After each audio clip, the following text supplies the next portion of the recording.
Hello, and welcome to the latest episode of Behind the Scenes of JRock's Pop Culture Revolution. This is episode number 5, and we're doing this because tomorrow at Thursday at 8 a.m., as we do every week on Thursday, we're going to roll out a new episode of our show JRock's Pop Culture Revolution, and wanted to let you guys know what to expect. Okay, we're rolling out episode number 27.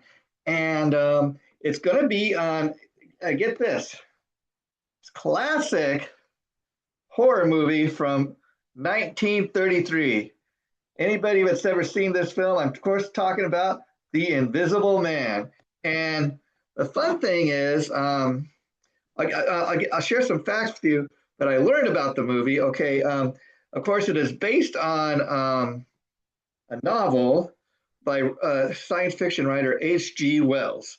And the novel actually dates all the way back to, I believe, 1897. And so again, the movie, the movie didn't get made until 1933. And oftentimes that's where they get ideas from to make the movies we see. It's often somebody else's. It's based on a novel or something like that. Very much like this one was. Although this one was very much, the book was very different in that it was much more of a psychological thriller, whereas the movie is turned into more of a kind of a less of a psychological thriller and more of a Hollywood horror movie. And of course, at the time in the 1930s, Universal Studios in particular, they were really becoming known for the studio that made these classic horror films. Of course, starting in the early 1930s with both the original Dracula movie and then followed by Frankenstein. And in fact, they've been wanting to make a movie on the Invisible Man for a number of years, but it took them a while to get the rights and everything, and they wanted to do it right. So that is the episode we're going to roll out for you guys tomorrow morning at 8 a.m. Of course. So the new episode will roll out on Thursday, April 9th, 2026 to be exact, folks. And Thursday's the day when we roll out new episodes. Now, you may have noticed last week that you got 2 episodes in 1 week now. That was because here at JRock's Pop Culture Revolution, we love the holidays. As far as having a pop culture show and pop culture related stuff to talk, the holidays have always been one of my favorite things to talk about. Pretty much every holiday, but mainly like Christmas, like a lot of people's my favorite holiday. And reason being, and it's like I'm a guy that catches a lot of retro TV, even as before sitting down to record tonight's episode of Behind the Scenes of JRock's Pop Culture Revolution. I was catching some old retro TV that I taped today when I was at work, watching the old couple old episodes of Jeffersons. And you know what? With Jeffersons, that's another thing. We did a previous episode on the Jeffersons because the fact that 2026 marks the 50th anniversary of the Jeffersons. So if you haven't had a chance to go check out the episode we did on the Jeffersons, you'll want to do that. That's a real fun episode. Now, like I said, this last week we rolled out 2 new episodes. We rolled out the episode which was episode number 25, which is a regular episode we roll out every Thursday. And I did that with my good friend Ben Hicks, who is a writer and a director. And so for episode 25, I wanted to do an episode on, my favorite classic TV show theme songs. And there's just so many of them. And that's the one thing I found out in doing my research for the episode.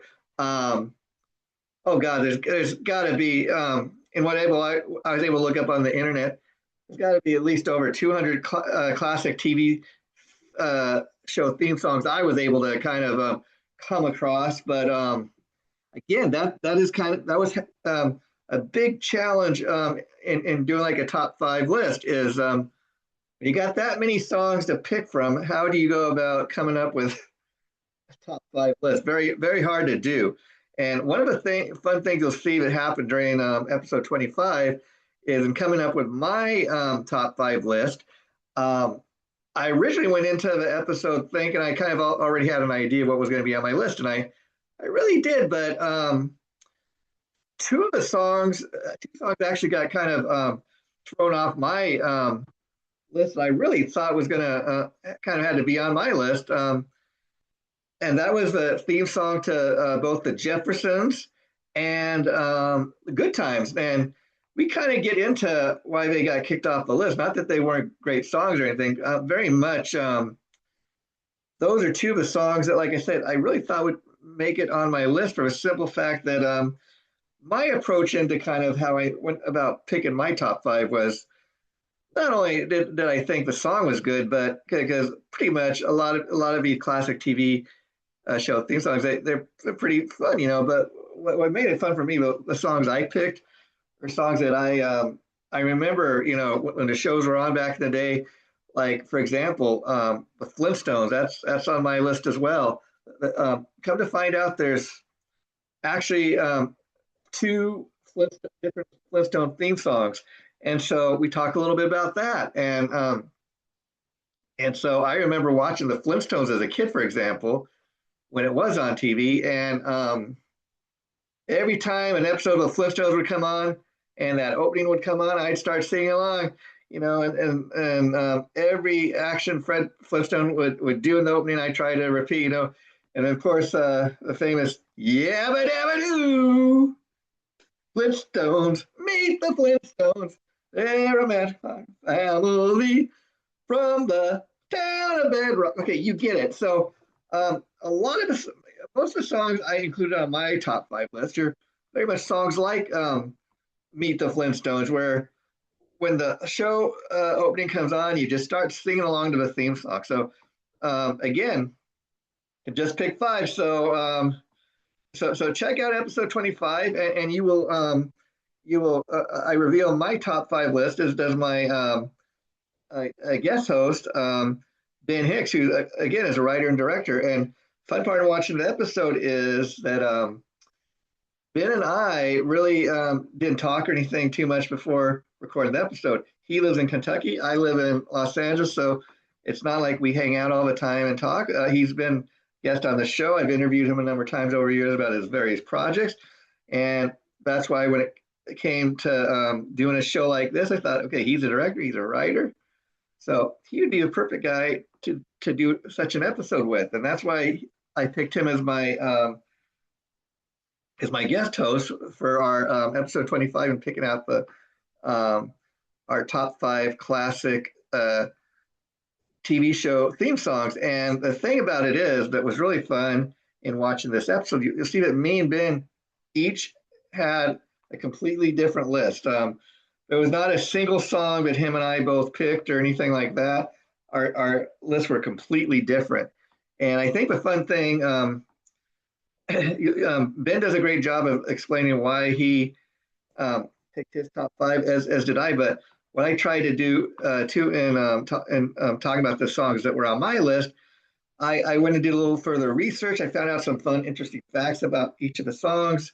And then, like I said, so the Jeffersons and Good Times were originally going to be on my list, but they got knocked off. And so tune into episode 25. You'll see, you'll get a better understanding why those songs were kicked off my list and what made it onto the list instead. That maybe I didn't originally think was going to be on the list, but found out a lot of fun facts about the songs that were on my list, and I think a lot of you will be enjoying hearing those stories. And I got to tell you again, because in doing the research for episode number 25, come to find out that there's so many great classic TV show theme songs.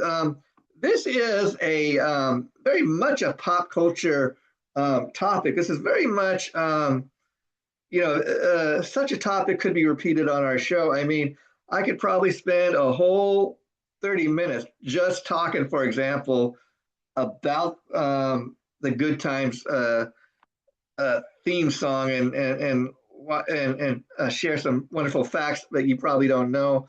And we could spend a whole episode just doing that. So that is something I plan to revisit down the line, because that is something that there is just so much to talk, so many great classic TV show theme songs to talk about.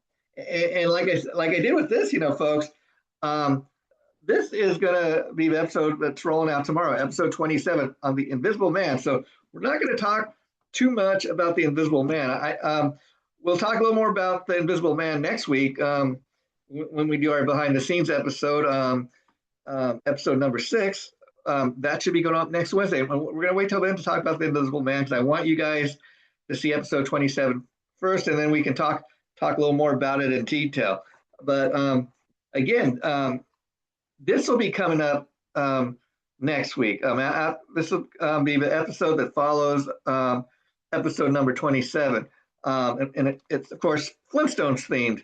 And what it is this is a DVD collection I got of like classic Flintstones animated movie cartoons, movie specials. And so this is not the original Flintstones series that was on TV. These are animated Flintstone animated movies that have come out over years. Got a great collection here, and we're going to start off with when we do episode 28. We're going to spend that episode talking about a man called Flintstone, which is a animated Flintstones movie. Came out, I believe, in 1966, right after the TV series ended. It was one of the first things they did after a TV series. So we're going to talk about that. So that's another thing I like to do, folks, is at the end of each episode, like I want you guys to watch episode 27 tomorrow about the Invisible Man. And I revealed this already, but I like to, end of each episode, let you know what's coming up next. So I'd much rather, than just say, see you next time. Let you know what we got waiting for you. Like, hey, you remember we used to watch the, I don't know about you, but I remember watching like the Batman show, the Adam West Batman show that used to be on TV in the 1960s. I caught it in reruns, folks. But one of my favorite things about watching that show was, as each episode ended, you'd hear the narrator come on and say, okay, see you, same bat channel, same bat time, same bat channel tomorrow. And corny as hell, folks, but as a kid, it got me all riled up and ready to go to come back, to watch the next episode. And man, I would repeat that too at the end of each episode. And again, I'm showing you guys this to show you that I very much know of what I'm talking about. So for example, that we did the episode on the Invisible Man that was recorded last week, and I'd seen the movie many times before, but it had been years since I'd actually watched it. And so I went to my DVD collection. Actually, this is a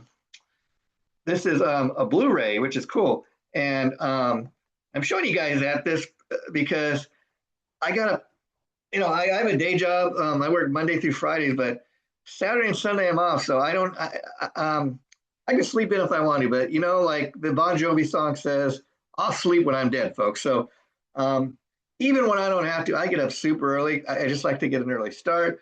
Even when the rest of my family's still sleeping in bed, I get an early start. So I knew I was going to have to record episode number 27. I'd already decided I'm going to do it about the Invisible Man. So I got up at 5 o'clock in the morning when the rest of the family's in bed, folks. And I watched my Blu-ray copy of The Invisible Man. And the reason I did that too, because again, when I do these episodes, not only do I want to come across like I know what I'm talking about, but if it's a movie that I haven't seen in years, okay, and I got a copy of my DVD or my Blu-ray collection, I'm going to put it on because I want to be I want my memory to be refreshed. And if I'm watching even at 5 o'clock in the morning, so I was done watching it by about 7:30. The movie was over, and so got an early start to the day, but a way to kick off the day. And I did it for you guys because again, I could easily just look up the stuff I find and research on the internet and just simply get in front of um, a laptop camera here and just read off of the paper. Um, but I want to be a little more entertaining. I do want to know what I'm talking about. So that's why I got up 5 o'clock in the morning and watched The Invisible Man, because when I went to do the episode, I'm not just getting nostalgia. I'm not just talking about a movie I seen years ago. The movie is fresh in my mind. So in addition to researching the movie and coming up with some fun, entertaining facts to share with you that I learned about the making of a movie and stuff like that, and who was involved with the making of a movie. Um, I had just watched a movie, so it was fresh in my mind. And so again, when putting together a show like this, you know, I spend like maybe a couple hours the night before recording the episode, researching what I'm going to talk about. And so in this case, The Invisible Man. So, and I write it all down on paper, folks. I'll show you guys that next time. But I write all the stuff I find and research on the topic. And when I got about 5 or 6 pages of material, okay, that's enough for like a 30-minute episode. So I got enough material. But then from having the just watched the movie at 5 o'clock that morning, it's fresh in my mind. And you know what? I have other things that I seen and watched in the movie, but that didn't appear in the research that I wrote down. And so I get other things to talk about that maybe if I didn't watch the movie, I wouldn't think to bring up. For example, in watching Invisible Man, it wasn't really kind of clear and where like the movie's supposed to take place. I mean, does it take place supposed to be set in New York City or Los Angeles? Well, they never really say throughout the movie. So that's something I want to know. So I looked it up on the internet, and it said the movie was actually supposed to take place somewhere in England.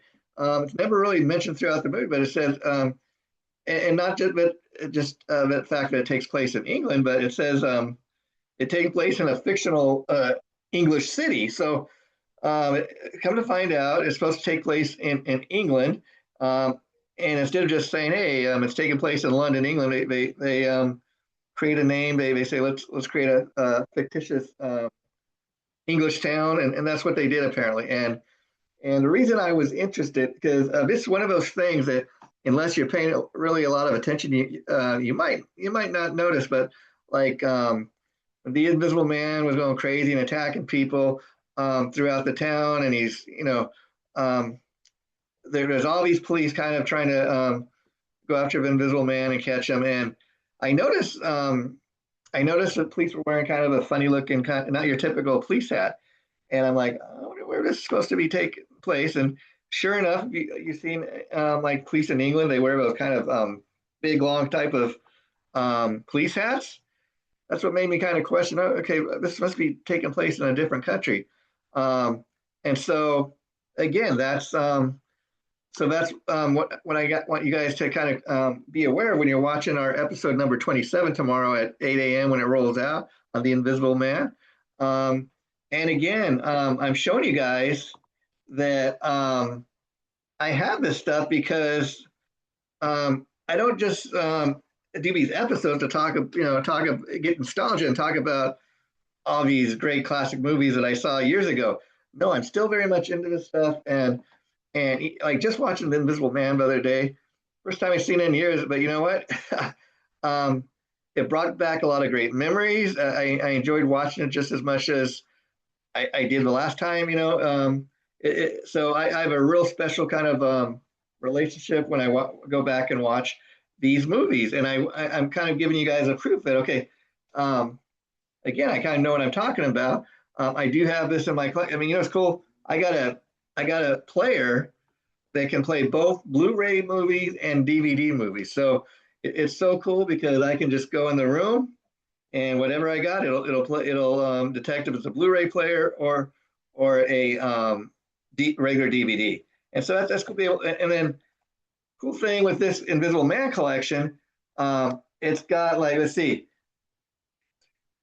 it's got a total of six Invisible Man movies. Because again, Universal Studios, they were very popular back in the day making these horror movies. It was the thing they became known for. And so when someone like Invisible Man and Dracula and Frankenstein have sequels and they're successful, there are many more sequels that follow. And so I'd imagine that the Invisible Man, is, since I have all these other movies on here to watch, it's something we will revisit down the line. And that'll be kind of a fun thing to do because it'll allow us to kind of tell the entire story of all the movies in the Invisible Man franchise that many people probably aren't even aware of. And to kind of wrap this up today, like I said, we rolled out another kind of bonus episode for you guys on Easter Sunday. How fun was that? 8 a.m. again, because we want you to, anytime you see a new episode, it's going to roll out at 8 a.m. Any morning, we roll it out. And I thought because last Easter was Sunday, Easter Sunday, excuse me, we do an Easter theme kind of show. So I thought it'd be fun to kind of do an episode on the history of sea candy. And that was indeed very, very interesting. Now, one more thing to close this up. I just learned a funny piece of information from my good friend Tom Collier, the president of JRock Music Group, today that he got a message from YouTube in regards to episode 25 on the classic TV show theme songs, on that because something was said about the UK, but it goes something that goes against YouTube standards, something to do with ads in the UK or something. We said nothing about ads or got political or anything. What was said, and this kind of talking about algorithms and how stuff works on social media. Most of our episodes, since we've been rolling them out on JRock, a music group, JRock TV, people have been checking out the episodes. This episode, though, it kind of stalled after we got just a couple of views, and come to find out, it was because I guess they're very strict in the UK, and I guess a lot of the views we get are coming from the UK, and that's good too, because it means people are checking the show all around the world. But YouTube thought we were saying something against the UK, and this is what was said in the episode, folks. I was talking about my number one. I'll tell you guys now, but my number one on my top 5 list of classic TV theme songs was indeed Happy Days. And I was talking about the fact that Happy Days deserved to be at my number one for many reasons, but they actually had 2 classic TV show theme songs rather, and that one of them actually not only hit the Billboard chart in the US, but it hit the UK chart. And because I mentioned the UK, the algorithm kind of picked up on that. It thought we said something other than what we said, but hey, you know what? I don't mind, because it gives our episode and our show kind of a cool little backstory. Funny how things like that happen. But hey, I am Jason JRock Houston. I thank you guys for tuning in to JRock's behind the scenes of JRock's Pop Culture Revolution. This is episode number 5 for Behind the Scenes. We will see you again next week. And hey, how do you guys like the new logo, a new background there? Because again, this is we're talking about JRock's Pop Culture Revolution, but this is actually the spinoff show of that, which is Behind the Scenes of JRock's Pop Culture Revolution. I talked a little bit about the new logo last week, so if you didn't get a chance to see episode number 4 Behind the Scenes, be sure you do it. And we talk all about the new logo. See you then. See you again tomorrow morning at 8 a.m. when episode number 27 of JRock's Pop Culture Revolution rolls out. And that will be, of course, on our episode on The Invisible Man. See you later. Bye for now.